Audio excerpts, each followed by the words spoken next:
Right, so the Tantalum capacitors arrived. Well, some of them did anyway. Needed a 10 UFs, which have arrived. So I've got my meter here. I'm just going to verify that the I've already got the boards out. Just going to verify the capacitors. Hopefully you can see this. Let's have a look. No, you can't.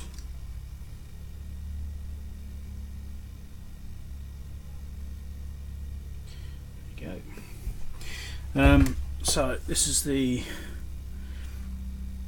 A12 board, 612. So I think it was one of the, I think it's one of those capacitors there, which was 40. Let's check them anyway. That one.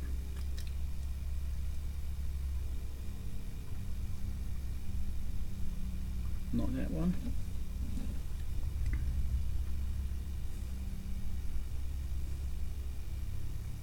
That one's dodgy. It's a little bit high. That one's slightly high as well. So both of those are a little bit high. So I'm going to replace both those blue ones there.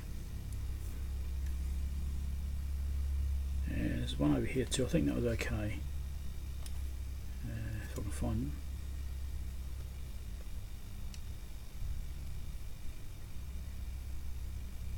Yes, okay, 125. So yeah, both those blue ones I think need replacing on this board. And this other board here, which is the it's A16 board effectively. It's the 60,038 board, or 638. And on this one here, it was, I noticed that capacitor there, and I think it was this one here as well. Let's have a look. That's 32, that's alright.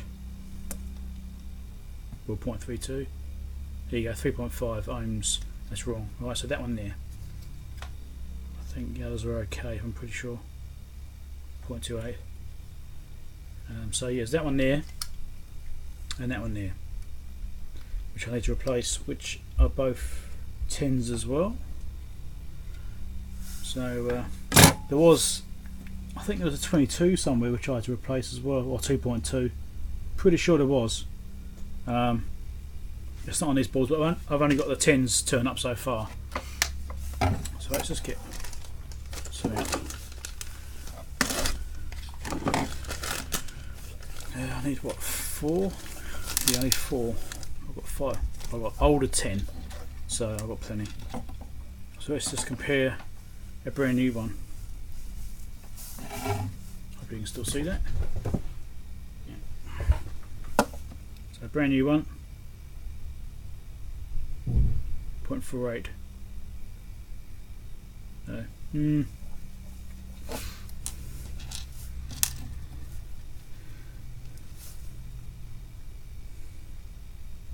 0.47. So yeah, these are slightly higher than the originals. 0.45. Yeah, but still going to be better than the 3 ohms I'm getting. Certainly 0.46. So, and the 1 ohm. Usually they're quite low resistance. So I noticed on tantalums you can get two things happen. The resistance will increase. It'll just go open circuit, and then maybe it'll blow and short out, or it'll just blow. So or just short out rather. So that's my experience with them anyway. So let's try and get these things out of here. I've already got the soldering iron on. Double-sided boards are always fun, but we'll give it a go. So we'll do these blue ones first. This might move around a little bit. My clamp won't actually hold that board, it's too big on this. I do it edge on, so I might just see how I go with moving around. Alright, get some fresh solder on there. Remember where they are again? Over here. It's those two pads there. Right.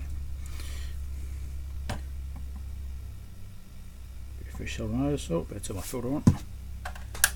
Get a bit of smoke off this.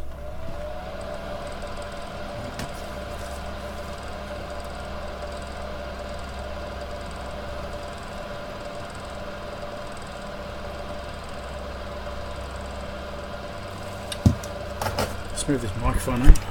Probably will get a bit of noise if you the mic's a bit further right. Let's adjust this time.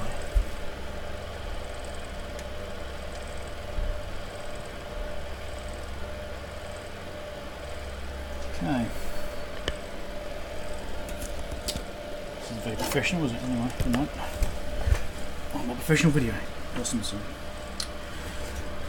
Right. Alright.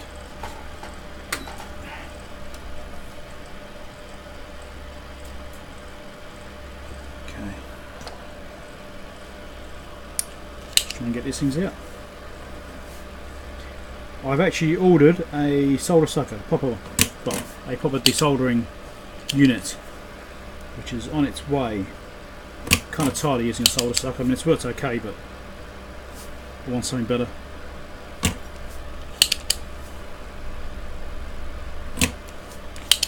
Because this doesn't work very well on the double-sided boards. It's probably soldering on tips a bit twisted.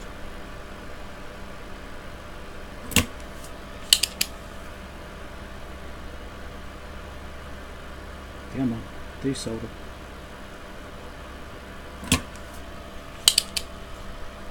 Fairly high temperature too. This might be a pain to get these out, the looks of it.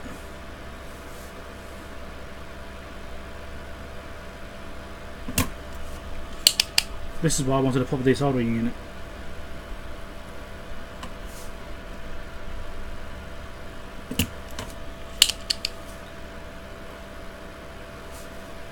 Because you can apply the heat to whilst it's sucking in order to do this properly in most cases. Sometimes you get lucky.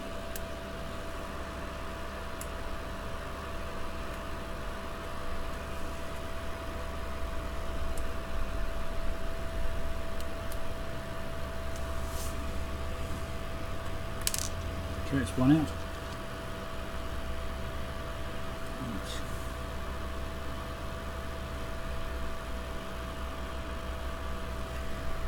I wonder. Okay.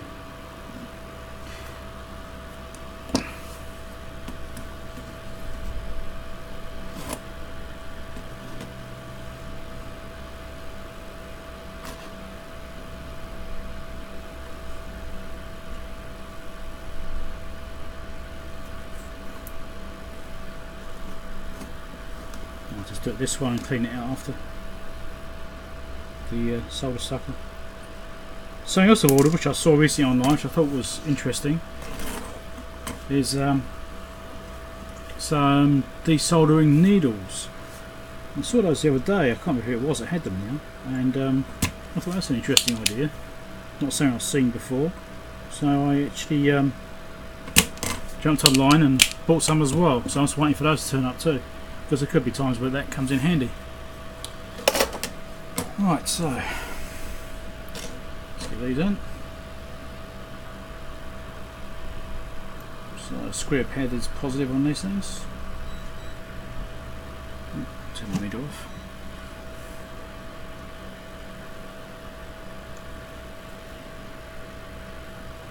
I don't tend to use flux unless I actually need to. I don't tend to add it on, because it's just more stuff you have to clean off the board. If it looks like it's having trouble soldering, then maybe I'll add some on, but generally I'll just leave it as it is and just hope for the best. This big stuff I've got here, it's multi-core solder, that's got a lot of flux in it. It's actually quite good. The thinner one I've got here, which is God knows what, nowhere near as good. It's good for doing really fine stuff, but it's got very little flux in it, or it's not very effective. So I tend to use this one a lot.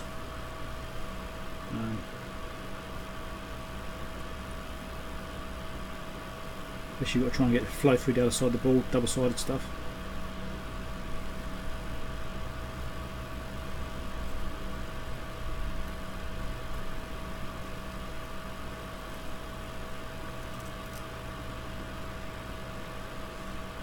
I actually need to get some better soldering iron tips too, really. I've only got a couple of tips for this iron. This is actually a Goot soldering iron. I've had it for many years. My ex-wife actually bought it for me for my birthday once, and I've still got it. Don't still have the wife, but I've got the iron. Okay, yeah, that's right through. You can see it's. Hopefully, you can see there. It's around the bottoms of the leads.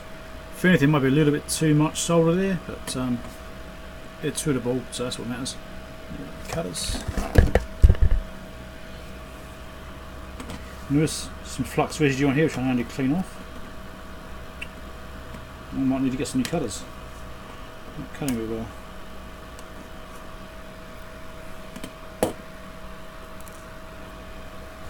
And 5PA.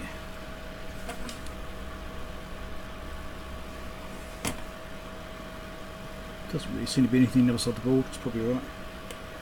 Just give it a go anyway.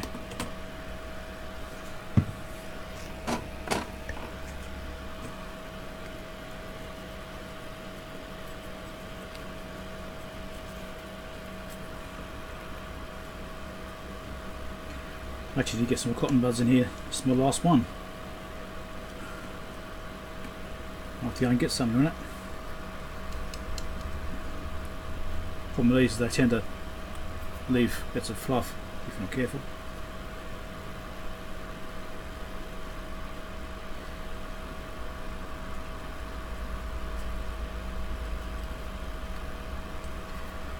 Okay. So that's that bolt done. Alright. Next ball. Shall I just test these again out of circuit, eh? That'd be interesting.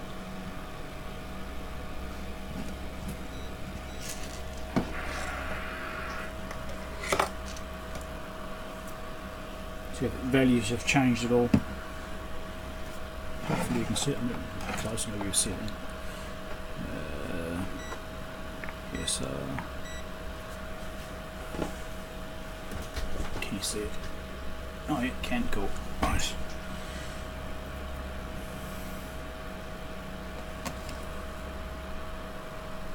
.63. 0.9 something was the other one. 0.9, there we go. So yeah, the ESR didn't change, take him out of circuit. So that's a good thing to note.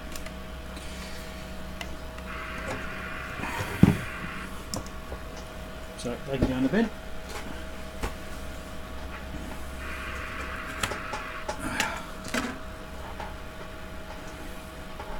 So now we'll take out that middle one there and that one there. I see that? Oh, can't. I got that in the previous video. That'd be a bit annoying, wouldn't it? Yeah, okay. Alright, hopefully you actually saw that bit. I'm not shooting. I'm going to take it back out again to reshoot it. Oh god. Right. We need to get like a proper video camera and a screen I can see, so I can actually see what the camera sees. That'd be much better. We'll get there one day, I suppose. Right, so I was going to try and just resolder those, but no, I lost it again. Who was it? Yeah.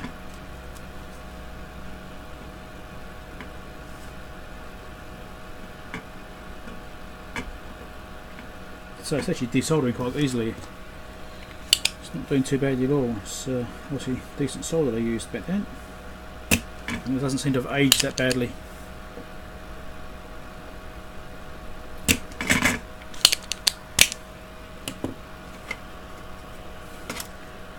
Leave that side. Should we make a note of that before we pull the thing out? One leads out, the other one's not quite off.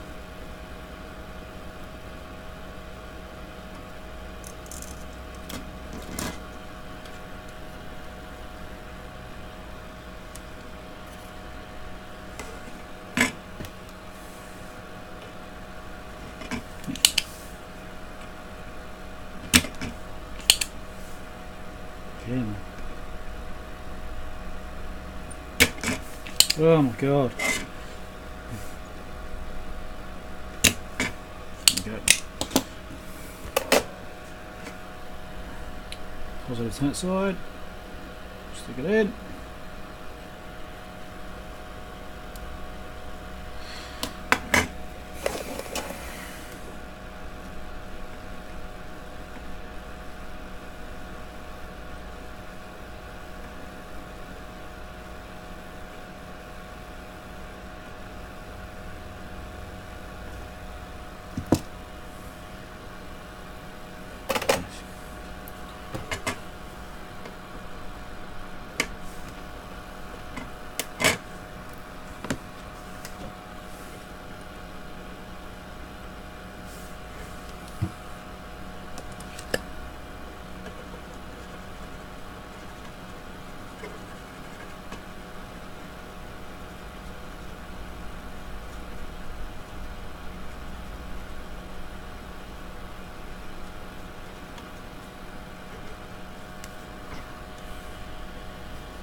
Okay, so set one. So now it's got to do this one up here.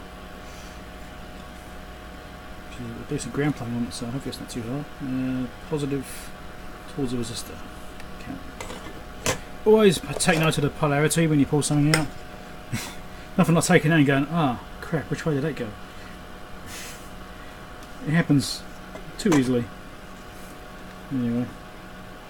Yeah. So these are desoldering very nicely. The solder's working really well.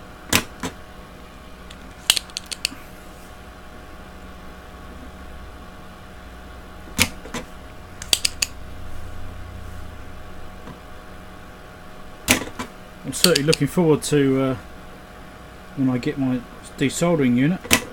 Just a desoldering gun with a vacuum unit on it. It's one of these little cheap Chinese things, but well, it's not that cheap, but it's cheaper than a proper professional unit, which is hard to justify the cost of. You know, I don't do this for make money. I do this for fun. I make very little money if I do make anything.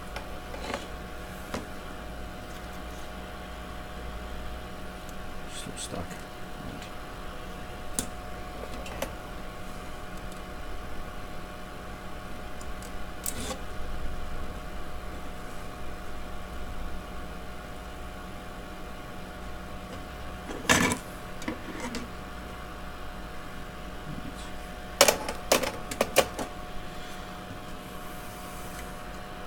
Positive towards the resistor.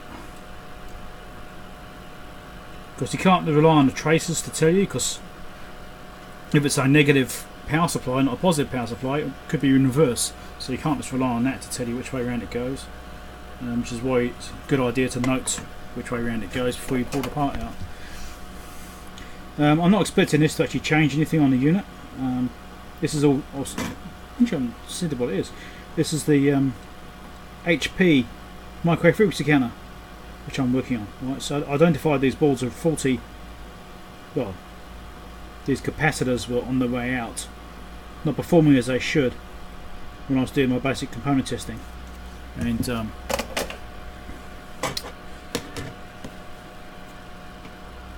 although it seemed to be working normally in that regard, it measured wrong. So I thought, well, I'll change them as a precaution before something actually goes wrong badly, you know. So yeah, do it before it blows up rather than after. It's easier that way. Less things to replace. It's probably something I should do really, is just pull my test gear apart once a year and measure components and just see if they're aging okay or not, because it could probably improve the longevity of the units. Certainly, you know, it certainly would be a good idea. Problem is, it's, you know, a lot of work to do that kind of thing. Get that nice, but it certainly would be a good idea. But, yeah, probably a bit too lazy for that, to be honest. Sounds like too much work. Yeah.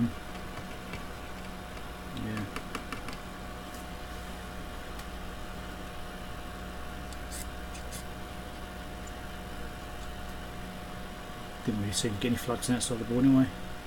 Not really. Maybe it's a touch, but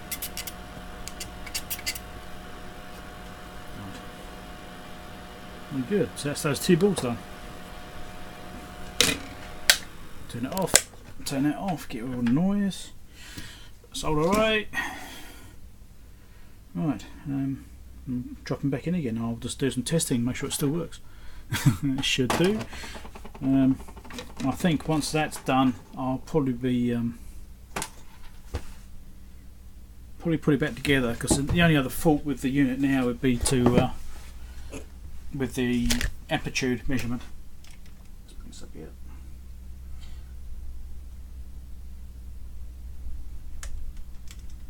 Okay. So yeah, I think the only other fault would be with the amplitude measurement, which is the sampler on the bottom here. I need to find one. That one there, I've had it apart and I've tried to fix it, but it's not very likely to actually happen. So I imagine you can see what I'm doing there. There you go. Yeah, I mean, I've already had a look around on eBay, and it's got these cards. You can get all these cards. They're all on there, all of them. But they're all fine. I don't actually need to change anything. So all these cards are, from what I can tell at least, working. I believe the sampler is what's at fault. But yeah, get the hair out there, don't it? This is the hardest bit. Is this little wire here, because I'll get the card in and plug this connector in, which only just reaches the card. It's a little bit fiddly.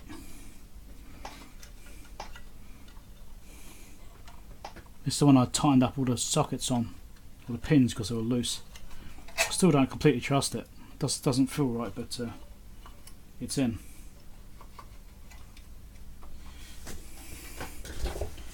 Okay, looks like it's suited okay, but just double checking that.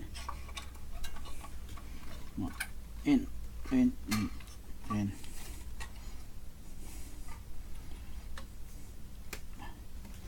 Right, that's all in. I don't think there was any more faulty parts. Let's double check. I think that was all of them. Well, the 10K, 10 UF anyway, I think that was it. Fairly sure there wasn't anything on those ones. There's a little LED here which is bent downwards.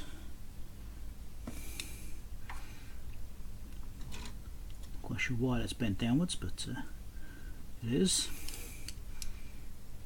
Let's bend it upwards because that makes more sense. Right, there's an LED there as well, which doesn't actually light up. I wonder if that LED is blown. I actually stuck my motor and die test mode across the LED and didn't light up. So I might actually look at that when it's running. Maybe I'll pull the LED out and replace it. So, well, let's power it up.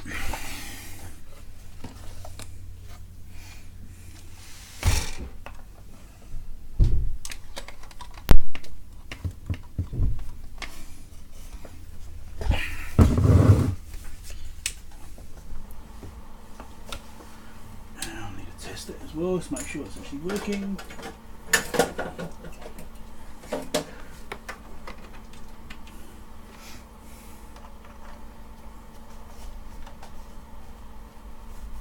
a bit loose, it's a bit strange. Oh. Let's move this around maybe so you can see it.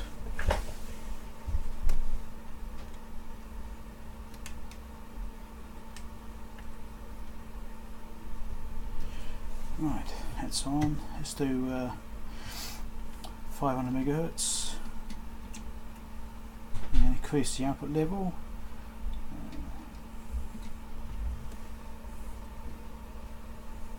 There we go. So it's working. Obviously it's all warming up, so the fingers are way off. Right, 1 gigahertz. Here we go. So those inputs are working at least.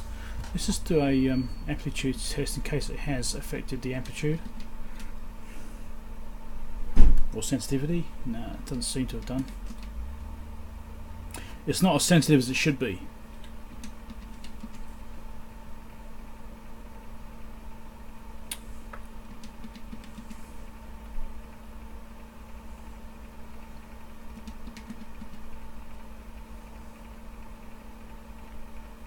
Just checking various decibel measurements. Okay, so minus 15 dB is where it drops off. I think that's pretty much the same. I don't think that's changed at all. I didn't expect it to either, really. Okay, let's go back to 500 megahertz again. This is on minus 15 dB. Let's do minus 20. I'll type it into the right place. It'd be helpful. Minus 20. See, it's not quite there. Minus 19. Minus 18. Yeah. So even that sensitivity is it's not quite there, is it? That's close, but yeah, that's minus 15. So and minus 10. So yeah, minus 15 on that band as well, pretty much.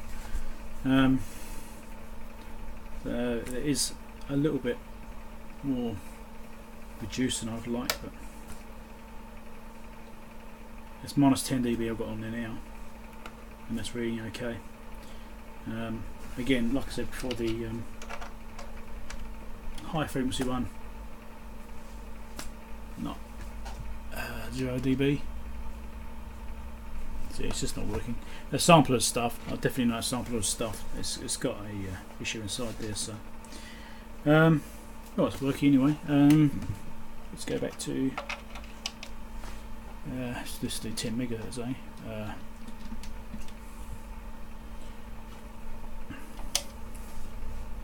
Okay. So yeah, 10 megahertz, 1 megahertz. What's it supposed to cover? I can't remember what it goes down to now. 10 hertz. 100 kilohertz on there. Can I do 10 kilohertz? Yes, I can. This isn't liking it though. True that. There we go. 10 kilohertz. 1 kilohertz. I'm not sure what things in my generator goes. Oh, it says 10 kilohertz. Last it can go on there. That's right. Okay, so I don't tend to use those frequencies that low. So anyway, this is working. Minus 15 dB. Let's try that. Yeah, maybe. Minus 20. Yes, but then I've got this flipped over. So anyway, it's working. It hasn't improved anything, but it's at least done some preventative work there. You know, those capacitors were faulty, so it's best to replace the tantalum before it blows, because you know, although on eBay there's a bunch of these cards on there now, if that blew in 6 months' time, those cards might be gone, might not be anything available. So I'd rather do some preventative work on this and keep the thing going in good condition.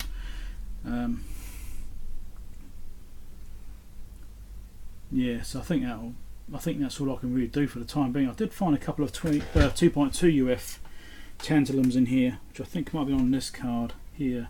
I think it was on that one. I think it's just one of them actually. I think it's 2.2. I've ordered some of those and I'm waiting for them to turn up, and I'll change that one as well once it arrives. I probably won't bother videoing that. You get the concept. That's it. I think we're done. I'll put these covers back on and make it all nice and safe again. Hope you enjoyed.